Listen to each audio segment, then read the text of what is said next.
Okay, so fish are friends and not food. Well, what about the scene where they gutted that shark? I don't know. I felt like I could. Yeah, I felt like I could smell all the funk that was radiating from that nasty corpse. Like I was just like, oh my gosh! I mean, I might as well just hang out with Steve-O and on his worst days. Just sniff his cheetah jockstrap. I mean, it was just wrong. I wonder if sharks actually eat like license plates and that kind of thing. Yeah. I do believe they do, because, well, in Deep Blue Sea, they had a couple of their gins with license plates in them when they got to That's right. Yeah, sharks really eat just about anything, I think, and I mean, if they can swallow it, they'll eat it. Yeah, they're scavengers, so I just didn't realize they would eat something that's not food. Well, I mean, if you think about it, a license plate, that would be like one of us just swallowing a tongue ring on accident. I don't know if I've ever had a tongue ring or seen a tongue ring that said something like J56472. You know what I mean? That's one big tongue ring. I had one that said "lick me." Perhaps he did eat the whole car and then was picking his teeth with the... The shark was a little small. How could he eat a whole car unless it was a smart car? No, They didn't have smart cars then. I know. Now, do we think that perhaps the shark was real? Because, I mean, in all honesty, if they used a shark in the movie to gut or to, hang up on the hook, is that honestly no different than deep sea fishing? Oh, was that a real shark they hung up on the hook? I don't know. It could be. Real. It looked real. real. It might not be real, but I mean, if it was, do you think that it would have really caused a controversy? No.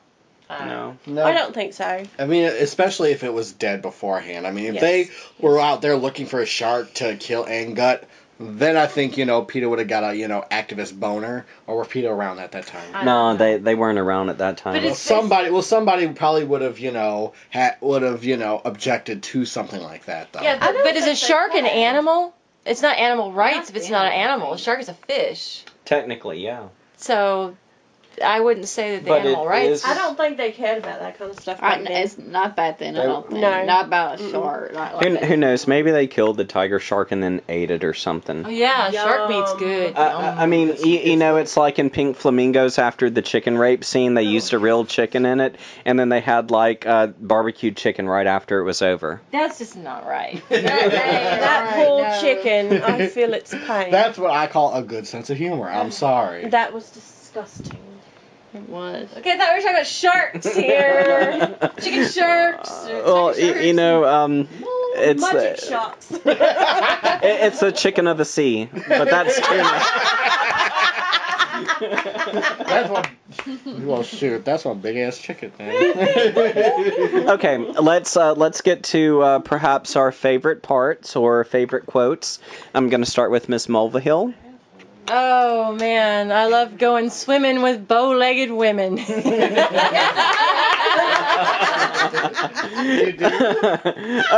Okay, all right. How about we do this? A favorite quote and a favorite scene from each person.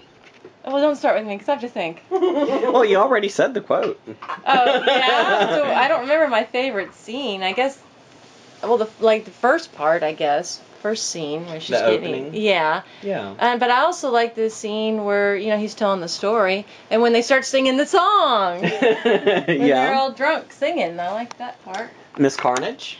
My favorite scene is when after the first kill happens and the dad is in there and the boy is out there playing on the boat and he's talking to his wife. He's telling, let the boy play on the boat.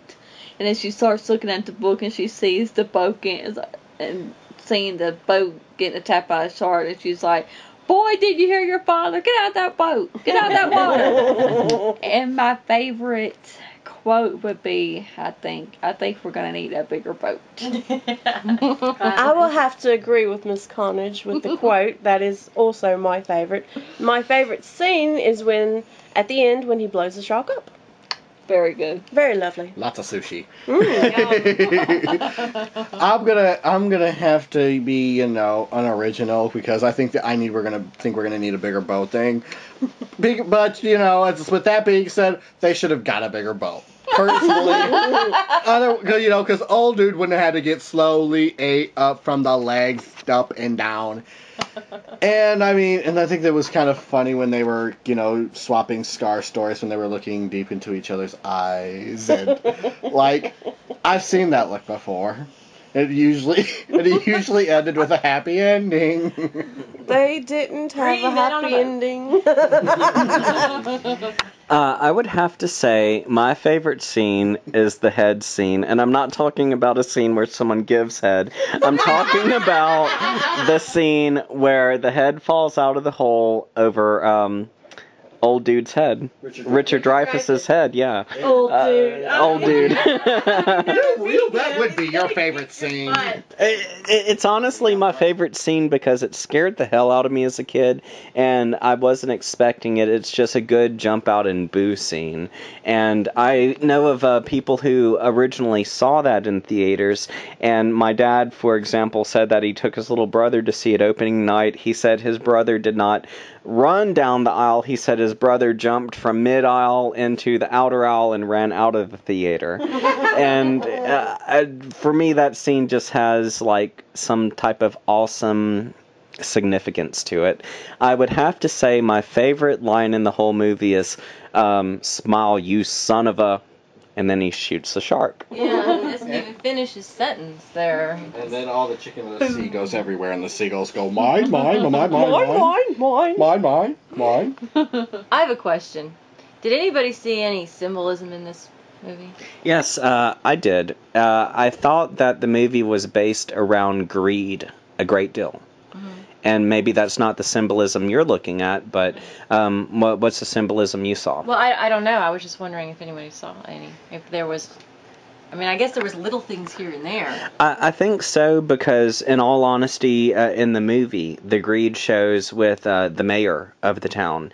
He knows that the beach is dangerous, but also it is a small town, so they rely on tourists to come there. And so even though it's dangerous, he still opens it and allows people to swim because he's willing to risk their lives regardless. He encouraged them to swim too. Yes, he's willing to risk their lives to have the town prosper. And that is such a strong notion of greed. And being a person who read the book is quite different than the movie, such as in the movie you have Sheriff Brody and his wife. They seem like a happy couple and it's a happy family. Everyone is not in this tangled relationship, but in the book, pretty much the character that Richard Dreyfuss portrays, he has sex with Sheriff Brody's wife. Sheriff Brody and his wife do not have a close relationship. It's a very dysfunctional one. And the book kind of goes into their romance a little more. And in the book, Richard Dreyfuss's character actually dies in the cage. And which makes sense because him getting away was just kind of not WTF. Yeah. And the thing is, I got a sense while reading the book that Sheriff Brody allowed this to happen because he knew that this man slept with his wife. And also in the book, of course, the man who did the charter, the captain of the boat, he dies as well as in the movie. And the book touches on greed a lot more because the man who charters the boat, he is more so worried about money. He's worried about a financial gain more so than killing the shark for the betterment of man. The greed of the mayor is just as same in the book as it is in the movie. And another thing is there's actually a character in the book that they left out of the movie where it's this man from New Jersey, I believe. He and his family come to the beach, and it's not to go swimming, but it's to see the shark kill somebody. And there's a whole chapter where Sheriff Brody and this man are getting into an argument because the man is saying, I came all this way to see a shark, and I want to see a shark, and I hope it kills somebody so my son can see it. And the book has a deeper meaning of greed than what the movie does. Wow. And that's intense. I don't understand why personally, the movie does work as it is, and the book works as it is. But I wonder why there was such a change between the happy family to the dysfunctional one, and the characters that live and survive, and such a change in their greed. Well, I think that goes to what people want to see in the movies. I mean, people want to see happy families and stuff, and what's tearing things up is the monster, and not the things going on within the town. Yeah. So the monster is the villain in the night that rips apart the happy family. Exactly. Which is the shark. Exactly. Yeah. The shark's the main character. Exactly. I mean, it's kind of like the Freddy Krueger movies, you know.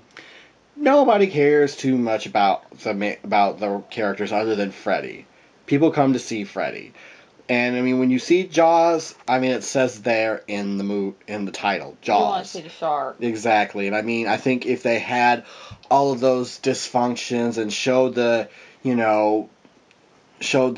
negative relationships between all the people, it would take away from the shark, and it would make the bad guy of the shark less bad. Yeah. And then you'd have another Normal People movie. Mm-hmm. Or what was that movie? Normal People? I think I know the one you're talking about. Yeah. Ordinary People. Ordinary People, yeah. Boring. Well, it's because they were ordinary. Exactly. Put us on the screen. It'd be definite entertainment. Of course. But in all honesty, coming from a human side, I think that if it was a situation where, like, let's say, for example, the Gulf Coast had a killer shark on it that was killing people off left and right, I would not go down there hoping to see someone get killed. I would not want that whatsoever. But I think I would be a person to go down there with a camera hoping to at least see a fin and take a picture of it, because it would almost be a historical moment, really. Well, I mean, it's also like people that go to, that do tornado chasing. They want to go. See that tornado. Exactly. Yes. They want to see. They want to see the thing that creates all this drama and all this carnage. They want. People want to see. People want to go to, like, see the BP spill down the Gulf Coast because they want to see the monster. You know what I mean? To say they saw it. I mean, it's just like even more recently the floods here on the Mississippi River. I just want to say one thing. Sharks don't roar. This was the first time, and I've seen this movie many, many times. I can't count how many times I see this movie, because if something scares me, I have to keep, if a movie scares me, I have to keep watching it to figure out what scares me. But anyway, that's just a psychotic thing about me. This is the first time I've noticed that the shark roars, and I've never caught that before. And that just kind of, like, messed things up a little bit for me, because I know sharks don't roar.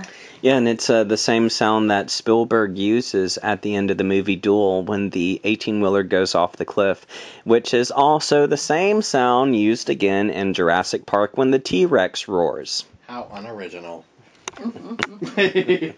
Well, I mean, that's recycling, right? Yeah, go green. Good for the environment to recycle noises. I have to say, I think Jaws had some great dialogue, and it had great description of the shark, especially like in the book, and how he was telling that story, how they told the story, the words and the description that they used telling. Mm-hmm.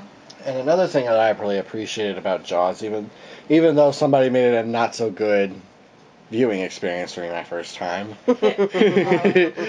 was the scenery in it. Like, some of the shots in it, I mean, you could have framed... Exactly, you could have framed some of those shots that they had in the movie.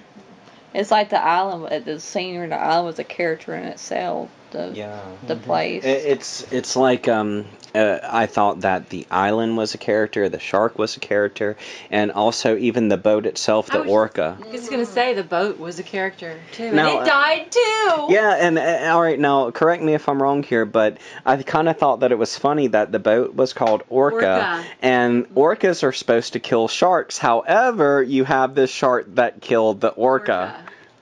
Now, did that movie come out before or after Jaws? Orca was after Jaws because Jaws came out and then there was like a lot of knockoffs afterwards. Most of them were foreign films, but I know Orca came out afterwards, I believe. That's pretty interesting, though. You know that they did that. Yeah, because I was like, okay, this is really cool. The shark is killing the orca. I think it's a kind of a funny sense of irony and. Now, maybe there's some symbolism in that scene because since orcas are supposed to be the fish that kill sharks, and you have the shark that is demolishing the orca and bringing it down, maybe that is some type of symbolism for what the little man is going to rise above. Somebody's always can beat you. There's always somebody. There's always there. a bigger fish in the ocean. Mm-hmm. Yes. Yeah. Are we really at the top of the food chain? What is the top of the food chain, and why is it considered that? Mm-hmm. The music too can also to make its own little thing, because the music in the movie helps make the movie. It prepares you. Exactly. Like it once you hear its that. own character. Yeah, I mean, like once you hear that those two notes, you know something bad is about to happen. Somebody's about to get it. Exactly, somebody's about to get it. Whether it's a boat or a person. The shark coming. Yeah. And then the high note is when it happens. Yes, and that it's like it's a sad part to say it like this, but this song is really an adrenaline rush, almost like a roller coaster or a sexual encounter or something. You have the two notes that are going back and forth, and then you hit that peak where it does the high note, and then it attacks. It's kind of like the clicking sound. It's kind of like a clicking sound on the way up on the roller coaster, and then whoosh. Yeah. It lets you have it. It's like the Halloween song or the theme song in The Exorcist. Yeah. All right, let me ask this. Do you think that if it had not been for the song in the movie, would it be as intense as what it is?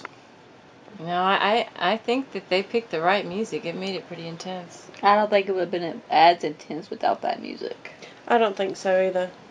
I don't think so either, because, I mean, the music plays as its own character anyways, because it's like, uh-oh, something's happening and it's not going to be good. Mm-hmm. Oh, it would have been as intense. I think the music definitely helped it. Yeah, it's like after I saw the movie, my mom and I, we went to the dentist a few years later, and the song comes across the speakers in a dentist's office. They were playing classical music, and then I hear dun dun. I'm like, what the hell is wrong with this situation? Am I going to lose all my teeth? Am I going to go in there and there's going to be the land shark waiting? Oh, land shark!